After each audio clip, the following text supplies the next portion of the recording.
One of the most common comments that I get on my videos is, how do you stay focused for so long while studying? How can you sit there for 4 hours and maintain your focus, not get distracted, etc.? Let's break it down. Before we even start, if you're serious about maintaining deep focus and not getting distracted whilst you study, then you absolutely have to take your phone and throw it away somewhere far and out of sight and out of reach where you can't touch it. If you're not willing to get rid of your phone while you study, then you're always going to be distracted by it. It's Isaac Newton's fourth law of distraction, by the way.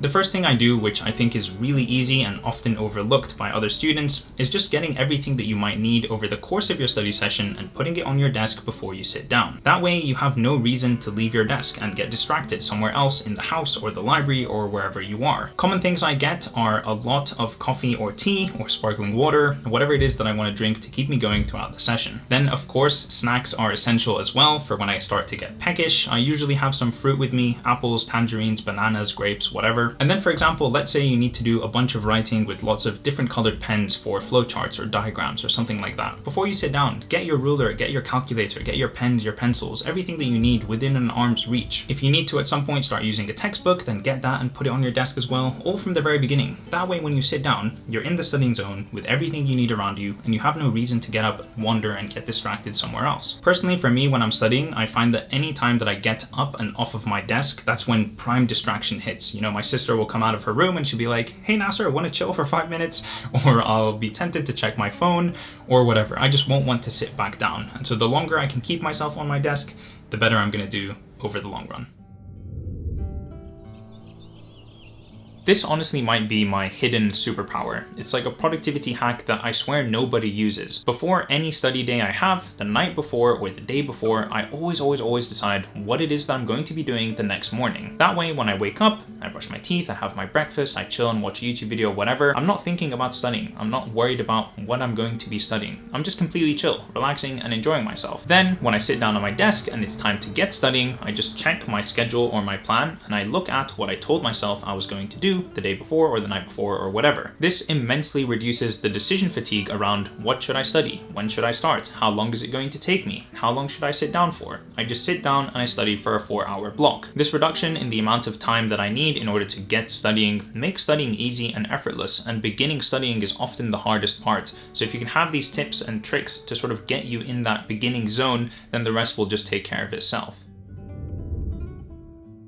This is another easy one to do, but people just often forget about it. Obviously, we already talked about getting rid of your phone, but you can also use apps and software to blacklist websites like YouTube or Facebook or TikTok or whatever. You can also put on a pair of noise-canceling headphones to block out your environment, or if your house is too busy and chaotic, you can always go to a coffee shop or a library. There's so many things that we can do to change our surrounding environment, everything else around us actually sitting down to study, that makes the studying easier and simpler to do. Also, just close all of your desktop apps that might get you distracted, maybe things like Steam, Discord, WhatsApp, Messenger, you name it. Whatever it is that might distract you, just close it, get it out of sight and make it more difficult for yourself to just move your mouse and click. Something else that I like to do is whenever I sit down to study, I open a new tab on my browser on just google.com. And that way, in the middle of my studying, when I click my browser in order to Google something that I wanted to check on, I'm not immediately faced with the last thing that I was doing on my computer, like youtube.com for example, or researching flights for an upcoming holiday, or online clothes shopping or whatever. I'm greeted with a blank Google page, which reminds me that, oh yeah, I actually clicked on Safari because I wanted to do something work related and I don't get distracted as easily. So studying in groups has always been and will always be a key component of my studying. The reason for this is that accountability is a really useful extrinsic motivating factor that can help keep us focused and keep us studying. Having a study partner, whether that's in the library physically or on Zoom or in a study with me focus group on Discord like we have over on my Patreon, the Karma Club, link in the description down below, can be so helpful. Just knowing that other people around you are working hard, focused, and studying can really help you study and stay focused yourself. I love having that accountability in my life because as soon as I start to lose sort of the internal motivation or internal drive to keep studying, I get the external motivation from the other people around me because I know that we're all going through the same thing, the same experiences at the same time. Now, getting up and walking around every hour might seem counterintuitive to what I've been saying above, but I think it has its role. Changing your environment, the scenery that's in front of you, the atmosphere of what you've been staring at for a couple of hours, whether that's a textbook or a computer screen, can be really, really helpful. You know, when you get to those points in the study session where no more information is entering your brain, the lines are like almost blurry and just nothing makes sense. Honestly, getting up to grab a cup of water, a cup of coffee, a snack, walking around a little bit, just seeing something else and thinking about something else besides what's in front of you makes a huge difference. But don't make the mistake of taking your phone with you, because then you just spend the whole time on your phone without getting actual rest and relaxation from the work that you were doing before, and you're bound to get distracted by checking some social media app on your phone. Now, getting up and walking around is not a waste of time. You're getting up, clearing your mind, and getting refreshed so that when you come back and sit down in front of your desk, you're good to go again.